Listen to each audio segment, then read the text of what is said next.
कहानी की शुरुआत होती है एक ऐसे अमेरिका से जहां सेना ने सरकार पर कब्जा कर लिया है और अब पूरा देश एक तानाशाही दुनिया में बदल चुका है। यहाँ हर चीज पर एक ही आदमी का राज चलता है, मेजर। उसकी हुकूमत में लोगों के पास आजादी का कोई मतलब नहीं बचा, बस डर और आदेश ही जिंदगी बन चुके हैं। इसी बीच सरकार ने लोगों के मनोरंजन और कंट्रोल के लिए एक खतरनाक प्रतियोगिता शुरू की, द लॉन्ग वॉक। इस घातक रेस में 50 लोगों को चुना जाता है और जो आखिरी तक चलता रहता है वही जीतता है। इनाम में मिलती है शोहरत, दौलत और एक ऐसी मनोकामना जो वो चाहे। पूरा इवेंट टीवी पर लाइव दिखाया जाता है ताकि देश के लोग इसे देख सकें और मेहनत की कीमत समझ सकें। इस साल मैनर राज्य से सिर्फ एक लड़का चुना गया है, रे। उसे उसकी माँ जिन्नी इस इवेंट पर छोड़ने जा रही है। कार के अंदर सन्नाटा छाया हुआ है और जिन्नी की आंखों में डर साफ नजर आता है। वो चाहती है कि उसका बेटा ये खतरनाक खेल छोड़ दे, लेकिन रे कहता है, माँ ये मेरा फैसला है। जगह पर पहुंचने के बाद जिन्नी अपने बेटे को कसकर गले लगाती है और रो पड़ती है। रे उसे शांत करता है और आगे बढ़ जाता है। वहाँ उसकी मुलाकात एक हंसमुख लड़के पीटर से होती है। बाकी प्रतिभागी भी आपस में बातें कर रहे होते हैं, लेकिन कर्ली नाम का एक लड़का बार बार इधर उधर घूमता रहता है। वो कहता है कि उसकी उम्र 18 साल है, पर कोई उस पर यकीन नहीं करता। कुछ देर बाद मेजर खुद वहाँ आता है। वो हर प्रतिभागी को एक मेटल टैग देता है जिस पर उनका नंबर लिखा होता है और कहता है, अब तुम बच्चे नहीं रहे, अब तुम मर्द हो। फिर वो भाषण देता है कि द लॉन्ग वॉक का असली मकसद लोगों को मेहनत और संघर्ष की अहमियत याद दिलाना है, क्योंकि युद्ध के बाद देश की हालत बहुत बुरी हो चुकी है। हर साल इस इवेंट के बाद देश की प्रोडक्शन और काम करने की दर बढ़ जाती है। इसलिए मेजर को पूरा यकीन है कि ये प्रतियोगिता वाकई काम करती है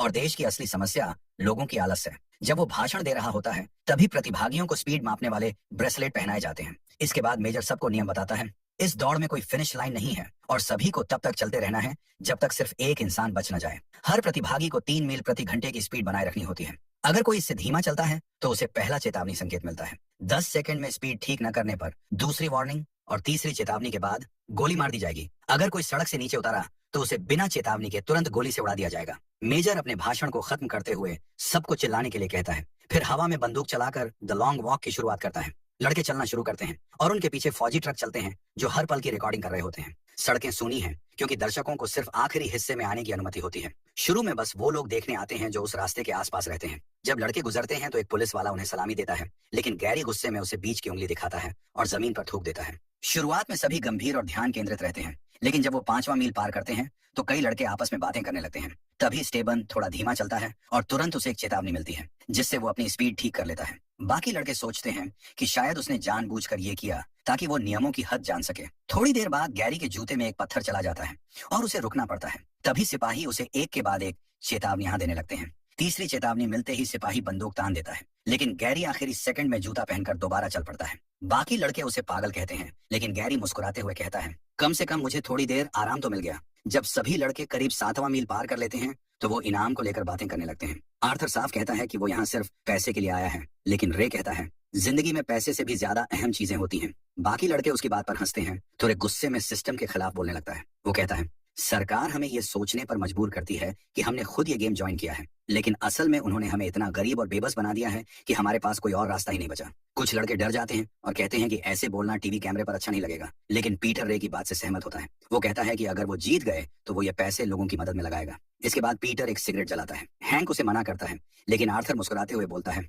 थोड़ी मुझे भी दे दे। सबके बीच हंसी मजाक चल रहा होता है। तभी रिचर्ड भीड़ को चीरते हुए आगे आता है। वो सबके नाम और नंबर नोट कर रहा होता है क्योंकि वो द लॉन्ग वॉक पर एक किताब लिखना चाहता है जिससे वो मशहूर हो जाएगा। पीटर मजाक में कहता है, अगर तू जीत गया तो वैसे ही अमीर और मशहूर हो जाएगा, फिर किताब की क्या जरूरत। थोड़ी देर बाद अचानक कर्ली दर्द से चिल्ला उठता है। उसके पैर में भयंकर ऐंठन पड़ जाती है और वो धीरे चलने लगता है। सिपाही उसे चेतावनी देते हैं तो रे और पीटर दोनों उसे हिम्मत देते हैं और चलने में मदद करते हैं। कर्ली खुद को संभालने की कोशिश करता है, लेकिन दर्द इतना ज्यादा होता है कि वो जमीन पर गिर जाता है। तीसरी चेतावनी मिलते ही सिपाही बिना देर किए गोली चला देता है और कर्ली वहीं मर जाता है। ये सब देखकर रे के कदम धीमे पड़ जाते हैं और उसे भी एक चेतावनी मिल जाती है। पीटर तुरंत उसे झटका देता है, चलते रहो रे, रुकना मौत है। कुछ देर बाद मेजर खुद सड़क पर आता है और भाषण देने लगता है, हमारा एक साथी बहादुरी से गिरा है और हमें उसे सम्मान के साथ याद रखना चाहिए। रे एक सिपाही से अपनी कैंटीन में पानी भरने को कहता है और उसी वक्त वो सिपाही की बंदूक को हल्के से छू लेता है, जैसे मौत को चुनौती दे रहा हूँ। थोड़ी देर बाद जब पीटर को पेशाब लगती है तो वो बिना रुके सड़क के बीचों बीच पेशाब कर देता है।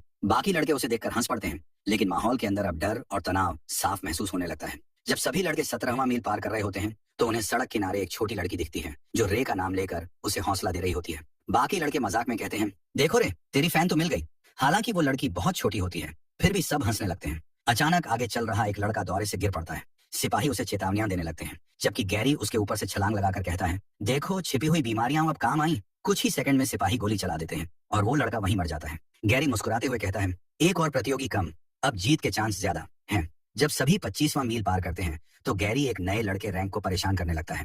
रैंक पहले तो उसकी बातों को नजरअंदाज करता है, लेकिन जब गैरी उसकी माँ का अपमान करता है तो वो गुस्से में उसे मुक्का मारने की कोशिश करता है। गैरी उसके सारे वार बचा लेता है और रैंक जमीन पर जोर से गिर जाता है। वो समय पर उठ नहीं पाता और सिपाही उसे गोली मार देते हैं। बाकी लड़के गुस्से में गैरी पर चिल्लाते हैं, तेरे जैसा घटिया इंसान भी यहाँ चल रहा है, हमें इंतजार है तेरी बारी का। थोड़ी देर बाद एक और लड़का चलते चलते ही शौच करने की कोशिश करता है, लेकिन रफ्तार बनाए नहीं रख पाता। कुछ ही सेकंड में उसे भी गोली मार दी जाती है। जब सभी 35वां मील पार करते हैं तो मेजर दोबारा आता है और उन्हें पहली रात तक जिंदा रहने पर बधाई देता है। वो बड़े बड़े शब्दों में भाषण देता है ताकि ये सब उसे देशभक्ति का काम समझे। इसी दौरान रे थकान से ऊँघने लगता है और अपनी माँ के सपने देखने लगता है। उसकी चाल धीमी पड़ते ही सिपाही उसे चेतावनी देते हैं। पीटर उसे झकझोर कर उठाता है, रे जाग, वरना तुझे भी गोली लग जाएगी। थोड़ी देर बाद वो दोनों चलते हुए अपने परिवारों के बारे में बातें करने लगते हैं, लेकिन फिर से रे की चाल धीमी पड़ जाती है और उसे दूसरी चेतावनी मिलती है। वो फौरन तेज चलने लगता है, लेकिन कुछ कदम बाद ही ठोकर खाकर गिर जाता है, जिससे उसे तीसरी चेतावनी मिल जाती है। अब नियम के मुताबिक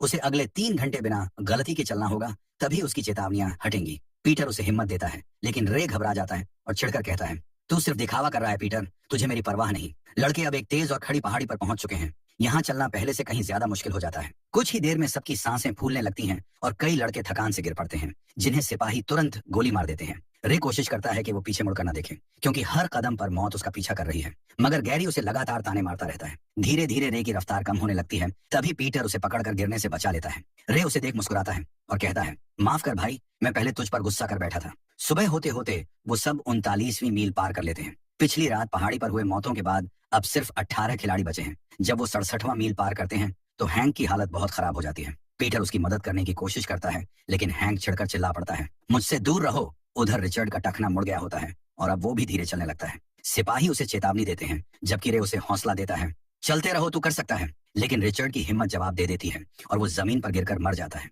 सिपाही उसे सिर में गोली मारते हैं और पास में खड़े 2 बच्चे ये सब खौफनाक मंजर अपनी आंखों से देखते हैं। जब 100 मील पूरे होते हैं तो मेजर दोबारा सड़क पर आता है और बचे हुए लड़कों को शाबाश कहता है। 103वां मील पार करते समय लड़के अपने इनाम की इच्छा पर बातें करते हैं। पीटर कहता है, काश मैं ऐसी इच्छा मांग सकूं कि 2 लोग साथ जीत जाएं। लेकिन रे कहता है कि अगर उसे मौका मिला तो वो पूरे सिस्टम को बदलना चाहेगा। बाकी लड़के कहते हैं कि इच्छा से सरकार या नियम नहीं बदले जा सकते। सब गुस्से में आकर मेजर और इस प्रतियोगिता को कोसने लगते हैं। शाम होते होते तेज बारिश शुरू हो जाती है। रे अब लगभग बेहोशी की हालत में है तो पीटर उसे संभाल कर चला रहा होता है। अगली सुबह जब वो 144वां मील पार करते हैं तो आर्थर चलते चलते ही शौच करने की कोशिश करता है, मगर वो धीमा पड़ जाता है और सिपाही तुरंत उसे चेतावनी दे देते हैं, जिससे वो अधूरा काम छोड़कर फिर चलने लगता है। थकान मिटाने के लिए लड़के बातें करते रहते हैं। तभी रे पीटर को अपने पिता की कहानी बताता है। वो मेरे हीरो थे, वो मुझे फिलॉसफी जैसी प्रतिबंधित चीजें सिखाते थे।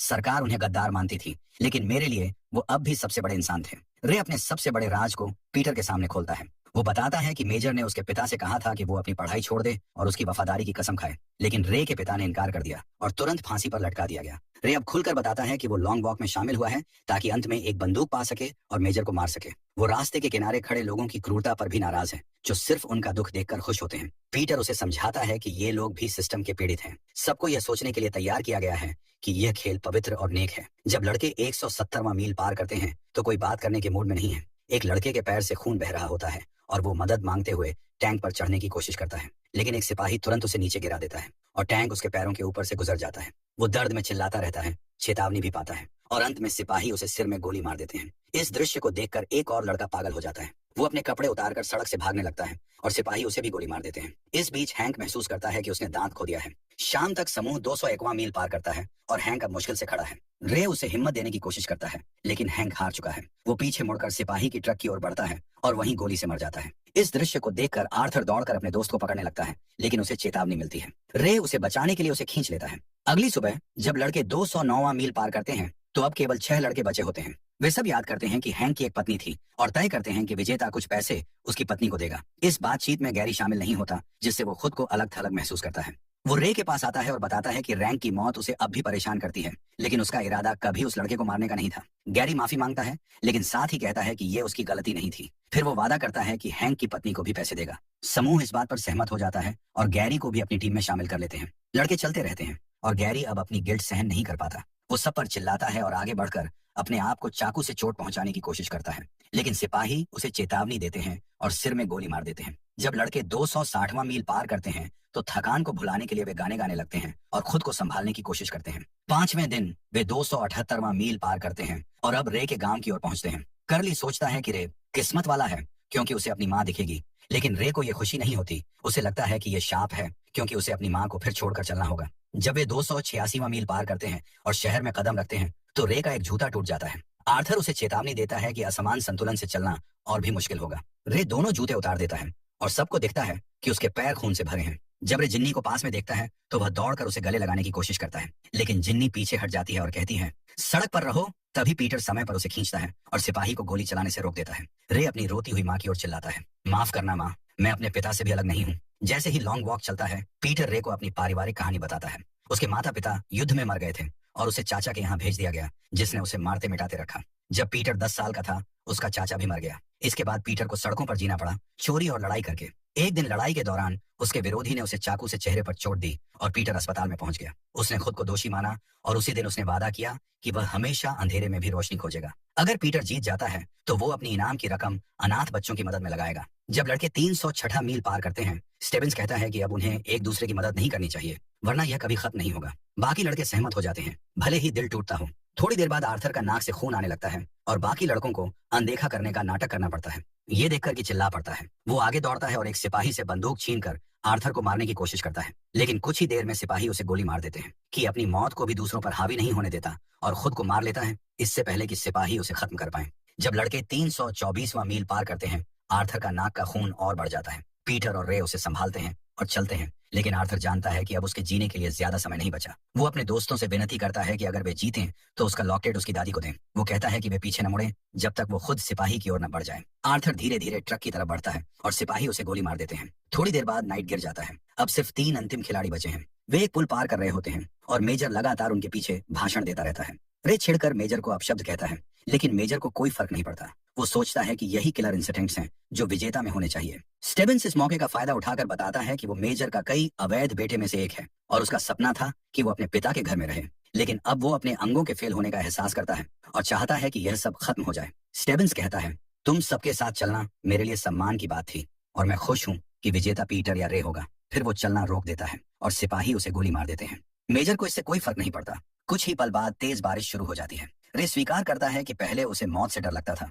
लेकिन अब इतने लड़कों को मरते देखकर वो डरता नहीं। वो जानता है कि यह पल बहुत मायने रखता है। जब लड़के 331वां मील पार करते हैं तो वे एक शहर में पहुंचते हैं जहां बड़ी भीड़ उन्हें ताली और जयकारों से स्वागत करती है। पीटर रुककर कहता है कि वो अब हार मानना चाहता है ताकि रे अपनी माँ के पास जा सके, लेकिन रे उसे मना कर देता है और कहता है कि उन्हें आखिरी तक चलते रहना चाहिए। पीटर आगे बढ़ता है, लेकिन उसे पता नहीं कि रे पीछे रुक गया है। कुछ ही देर में सिपाही रे को गोली मार देते हैं। पीटर तुरंत लौटता है, लेकिन चूंकि अब वो विजेता है, सिपाही उसे अपने पास खींच ले जाते हैं। रे अपनी आखिरी सांस में पीटर से कहता है, मैं तुमसे प्यार करता हूँ। फिर अपनी माँ जिन्नी से माफी मांगता है। तभी मेजर अंतिम गोली चलाकर उसे मार देता है। भीड़ खुशी से चिल्लाती है और आसमान आतिशबाजियों से भर जाता है, जबकि पीटर भावनात्मक टूटन का सामना करता है। मेजर पीटर को बधाई देता है और पूछता है कि वो अपनी इच्छा क्या मांगता है। पीटर कहता है, मैं चाहता हूँ कि मुझे एक सिपाही की बंदूक दी जाए ताकि मैं इसे एक दिन अपने बच्चों को दे सकूं। यह मेरी जीत की निशानी होगी। सिपाही हिचकिचाते हैं, लेकिन मेजर कहता है कि पीटर एक नेक इंसान है, इसलिए उसकी इच्छा पूरी की जाए। जैसे ही पीटर बंदूक उठाता है, वो सीधे मेजर की ओर निशाना लगाता है। मेजर उसे शांत करने की कोशिश करता है और नाम और दौलत का लालच देता है, लेकिन रोता हुआ पीटर केवल कहता है, ये रे के लिए है, और मेजर को वहीं मार देता है। फिर वो बंदूक नीचे डालकर चुपचाप आगे बढ़ जाता है और इसी सीन के साथ ये फिल्म खत्म हो जाती है।